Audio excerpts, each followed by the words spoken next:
Isso aí, pessoal. Vamos começar então da melhor maneira, revisando aqui ótica, espelhos esféricos. O raio que chega paralelo sai pelo foco, o raio que chega pelo foco sai paralelo, se atinge o vértice sai com o mesmo ângulo, chega pelo centro de curvatura, sai pelo centro de curvatura. Lembrando desses raios característicos, dá para fazer um estudo gráfico, né? E fazer todos aqueles 5 desenhos para o espelho côncavo, um para o convexo, virtual, menor direita. E ainda deduzimos as equações por semelhança de triângulos. Equação do aumento linear, equação dos pontos conjugados de Gauss. Não custa lembrar que a distância focal é a metade do raio de curvatura. E a altura da imagem, ó, a altura do objeto, para cima é mais, para baixo é menos. P, P' e F são medidos na horizontal. Do lado da luz, positivo. Nas trevas, negativo. Para revisar essa partezinha, página 5 do volume 2, já que é a física 2D, exercício 3.16. Que bela noite para aprender física. Um objeto é colocado no ponto médio. Sempre a batalha legal. Não sou muito de rock, mas alguns são inevitáveis, né? Um objeto é colocado no ponto médio entre os dois espelhos, um côncavo e um plano, conforme a figura. Então o cara pegou um espelho côncavo, eixo principal e um espelho plano e colocou um objeto bem no ponto médio entre esses espelhos. Este é o nosso objeto. Admitindo-se reflexão primeiro no esférico e depois no plano, a distância da imagem final ao espelho esférico em centímetros será de quanto? No desenho ele deixa claro que esse ponto, que é o ponto médio entre os espelhos, é o centro de curvatura do espelho côncavo. Ele mostra também onde é que está o foco e além disso ele diz que a distância é 30 centímetros, tanto do espelho, do objeto ao espelho côncavo, quanto do objeto ao espelho plano. Poxa, o que nós vimos sobre o espelho côncavo? Quando o objeto está no centro de curvatura, a imagem também vai estar no centro de curvatura, né? Porque o raio que chega paralelo sai pelo foco, o raio que atinge o vértice é refletido com o mesmo ângulo. E aí o que acontece é que a imagem se forma bem na posição do objeto, também a 30 centímetros do espelho. Como ele falou que primeiro era a reflexão do espelho esférico e depois do plano, esta imagem vira um objeto para o espelho plano. E o que nós vimos sobre o espelho plano? Que a distância do objeto ao espelho é a mesma distância da imagem ao espelho. Então a imagem da imagem vai se formar aqui em linha. E essa distância... pega a boca. Não fica competindo, isso é injusto. Física e música e rock and roll. Uau! Tá cheio de audiência. Então, meu querido, ó, 30 centímetros é a distância da imagem ao espelho. E já que ele pediu a distância da imagem final até o espelho esférico, foi isso que ele pediu mesmo? A distância da imagem final ao espelho esférico. Temos 30 mais 30 mais 30, 90 centímetros. Nós poderíamos ter terminado esse pelinha, né, de 30, não a partir do desenho, a partir do cálculo, né? Mas o mais rápido seria isso aí. Letra D. Ótima questãozinha. Muitíssimo obrigado. Vamos lá, galerinha. Mais uma para a gente avançar. 0312, página 5. 0312. Falar o seguinte. Considere as situações seguintes. Você vê a imagem ampliada de seu rosto conjugado por um espelho esférico. Então tu tá olhando para o espelho e quando tu olha para o espelho tu percebe que no espelho o teu rosto está maior. Ó. Esse é o teu rosto de verdade e aquele ali é o teu rosto no espelho. É um espelho esférico isso aí, ele disse. Qual será o espelho? Deve perguntar, né? 2. O motorista vê a imagem reduzida de um carro atrás do seu, conjugada pelo espelho retrovisor direito. Então tu vê, né? No carro o espelho está ali, tem um carro grandão, né, atrás do sujeito, e ele vê um carro bem pequenininho no espelho. Que tipo de espelho esférico será? Ele deve questionar. 3. Uma aluna projeta por meio de uma lente a imagem do lustre do teto na sala de aula sobre o tampo de sua carteira. Então tem uma aluna que pegou uma lente e projetou a imagem do lustre que está no teto, ela projetou no tampo da cadeira dela, usando uma lente. Que lente será essa? Nós já estudamos lentes? Não, né? Tu vê, né, como é delicado tu filtrar a matéria como um todo, né? Nos programas que a gente usa para filtrar questões, tu bota lá a questão de espelho esférico. Toda questão que envolver espelho esférico cai lá. Mas às vezes, além do espelho esférico, tem um detalhezinho a mais, né? Vamos primeiro tentar matar a questão só com aquilo que a gente estudou de espelho esférico. Depois, se não for possível, a gente dá uma palhinha de lente só para a gente poder matar a questão. Gente, nós vimos que o espelho convexo, ele sempre gera uma imagem virtual menor e direita. Então, o primeiro caso não é espelho convexo. Então, só pode ser espelho côncavo. Espelho de aumento sempre será côncavo, se for esférico. E tem mais, se a tua imagem está direita, então quer dizer que o objeto está entre foco e vértice. Certo? Para a imagem do carro no retrovisor ter ficado diminuída, pode ser um espelho côncavo. Tem situações que o espelho côncavo gera uma imagem menor, né? Só que quando ele faz isso, a imagem também é invertida. E não faz sentido ele ver a imagem de cabeça para baixo, né? Portanto, temos que concluir no segundo caso, o espelho é convexo. Virtual, menor e direita. Vamos ver. A respeito dessas imagens, em relação aos dispositivos ópticos referidos, pode-se afirmar que ele quer saber das imagens. Quando a imagem é direita, ela é virtual, né? Certo? Então, quando a imagem é direita, ela é virtual. Então, eu posso dizer que a imagem era virtual, tanto no primeiro caso, quanto no segundo caso. E imagens projetáveis têm que ser feitas de luz de verdade, devem ser reais. Então, independentemente do tipo de lente que ele usou, eu já posso dizer que a imagem no segundo caso era real, por ser projetável. Então, 1 e 2 são virtuais, 3 é real. 1 e 2 são virtuais, 3 é real. Então, mesmo nós não tendo estudado lentes ainda, dava de ter sacado que a imagem era real, por ser projetável. Isso o vestibular cobra bastante. Uma imagem gerada por um espelho plano não pode ser projetada na parede, por se tratar de uma imagem virtual. Apenas imagens reais são projetáveis. Podem ser projetadas na parede ou numa tela, como a tela do cinema. Vamos que vamos? 4.12. Estamos na página 10. Estamos na página 10. Vamos ao exercício 0412. Estudou, fez exercício, tirou as dúvidas, vai dar certo. Um objeto desloca-se ao longo do eixo principal em direção ao vértice de um espelho côncavo gaussiano com velocidade constante de 4 cm por segundo. Gaussiano está dizendo que respeita as condições de nitidez de Gauss.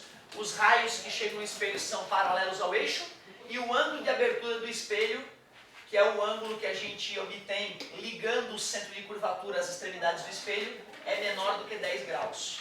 Condições de nitidez de Gauss. Então temos um espelho esférico côncavo, que respeita as condições de nitidez de Gauss, e diz que tem um objeto que está indo em direção ao vértice, com 4 centímetros por segundo. A distância focal do espelho é 10 centímetros. Distância focal, 10 centímetros positivos, por se tratar de um espelho côncavo. Em certo instante, o objeto está a 50 centímetros do vértice. Então, tu vê, né? Se isso aqui é 10, isso aqui é 10, 50 centímetros seria muito longe. Vou botar por aqui, vamos fingir que está bem honesto. 50 centímetros do vértice. Após 5 segundos, a distância percorrida pela imagem do objeto é Então tu vê, esse cara tem uma velocidade de 4 centímetros por segundo. Ele quer saber qual é a distância percorrida pela imagem nesses 5 segundos. Que questãozinha bonitinha. Ótima questão. Muito obrigado. Bom, galera, se eu sei aonde o objeto está agora, eu posso calcular onde a imagem estaria nesse instante, né, que nós estamos observando. E, como eu sei a distância focal, eu posso usar a equação dos pontos conjugados de Gauss para descobrir o P'. Distância focal, ele me garantiu que é 10 centímetros. Posição do objeto, 50 centímetros do vértice. Vamos calcular o P'. Mais passa menos, 1/10 menos 1/50 é igual a 1 sobre P'. O mínimo entre 10 e 50 é 50. Divide pelo de baixo, multiplica pelo de cima. Matemática básica. Importantíssimo de estar em dia com a matemática básica. 5 menos 1 é 4. Fazendo a multiplicação cruzada ou invertendo ambos os lados da equação, eu descubro que o P' é 12,5 centímetros. Faz sentido, o raio que chega paralelo sai pelo foco, o raio que atinge o vértice sai com o mesmo ângulo, a imagem vai ter que estar entre foco e centro de curvatura. Achei onde é que a imagem estava originalmente, 12,5 centímetros. Positivo porque ela é real, ela está do lado da luz. Só que ele quer saber o quanto a imagem vai andar daqui a 5 segundos, né? Em 5 segundos, quanto que esse objeto avança em direção ao vértice? Velocidade é distância sobre tempo, velocidade média. Velocidade é 4, a distância que o objeto vai andar eu quero descobrir. 5 segundos, está dividindo, passa multiplicando. Claro que poderíamos ter feito mentalmente. 20 centímetros.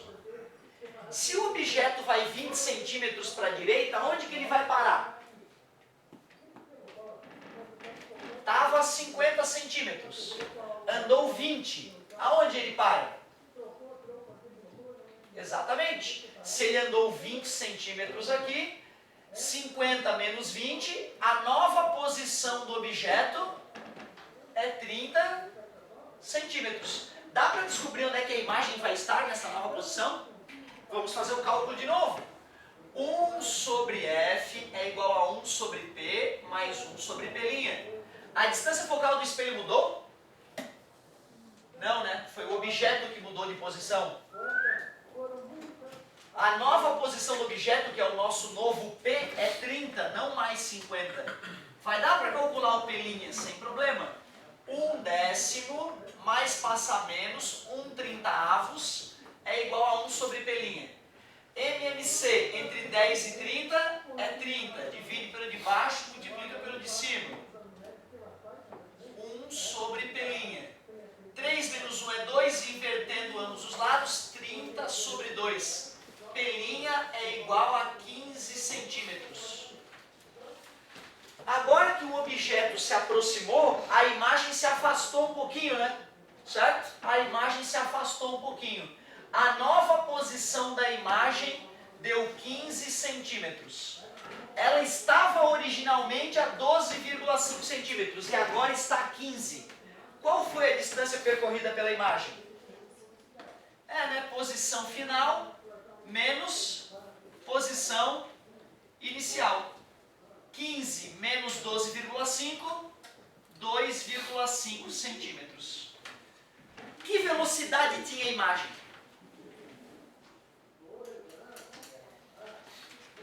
Andou 2,5 centímetros em 5 segundos. 2,5 dividido por 5, 0,5 centímetros por segundo. Se aproximando ou se afastando do espelho? Se afastando do espelho, né? Enquanto o objeto se aproximava com 4 centímetros por segundo, a imagem se afastava com 0,5 centímetros por segundo. Não era para ser o dobro? Não, né? Isso era para espelho plano, né? Para espelho plano. Para espelho esférico, a gente não viu regra especial nenhuma. Teria que fazer na raça. Qual era a letrinha? Letra E. Show. Altas questãozinha, hein, cara? Isso aí no vestibular já dá encrenca, bicho. Dá uma porra. Se tu mata essa questão, tu já tá bem acima da média.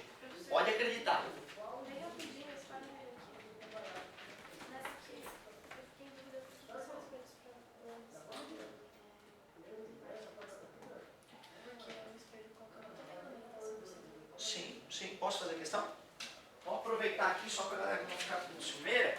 Ó, página 6, questão 318.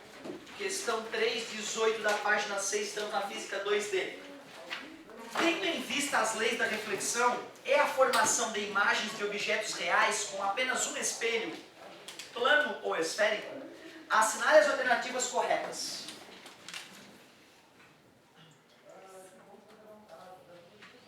Letra A. Apenas os espelhos côncavos produzem imagens menores que o objeto. Não, convexo, virtual, menor e direita. Letra B. Apenas os espelhos planos produzem imagens com o mesmo tamanho do objeto. Falso. Quando o objeto está no centro de curvatura, a imagem também está no centro de curvatura e, neste caso, com o mesmo tamanho. Foi isso que tornou o item de falso. Letra C. Apenas os espelhos convexos produzem imagens direitas. Não, o espelho côncavo também, quando o objeto está próximo, né, entre vértice e foco, a imagem também é direita. E no espelho plano, a imagem também é direita. Não. Letra D. Apenas os espelhos planos invertem a esquerda com a direita. Não, isso também vai acabar acontecendo nos espelhos esféricos, sem problema. E letra E. Apenas os espelhos côncavos produzem imagens reais. É verdade, o convexo é VMED, virtual menor e direita. O plano é virtual do mesmo tamanho e direita. Então, para a imagem ser real, tem que ser côncavo. Realmente. A resposta está A. Letra B. 318. Letra B é nada a ver. Se ele não tivesse falado que eram objetos reais, a gente poderia devanear um pouquinho mais, né? Mas para objetos reais, eu não tenho a menor dúvida. Quando vocês verem que o gabarito não bate, não fiquem lamentando muito tempo, entendeu? E também não engolem, agora que o gabarito está assim, eu vou decorar que é assim. Não façam isso. Esse é um ótimo momento para mostrar que vai ocorrer erro de gabarito. Eu sofri muito no meu terceirão com erro de gabarito e não queria que vocês passassem o mesmo. O positivo é algo muito pouco em gabarito. Eu trabalho há alguns anos, sempre tem uma coisinha ou outra, mas é muito pouco comparado com outros materiais que eu trabalho. Tem mais erro de gabarito, podem ficar tranquilos. Então, a dúvida traga para a sala de aula. Show, galerinha. Temos que avançar um pouquinho, é semi, né? Adoraria ficar só fazendo exercício, mas temos que avançar um pouquinho. E aí, galerinha, qual é a próxima aula aí de Física D? Depois de espelho esférico. Já acabou o espelho esférico? Não pode. Seria a aula a partir de uma 3. Gertrudes.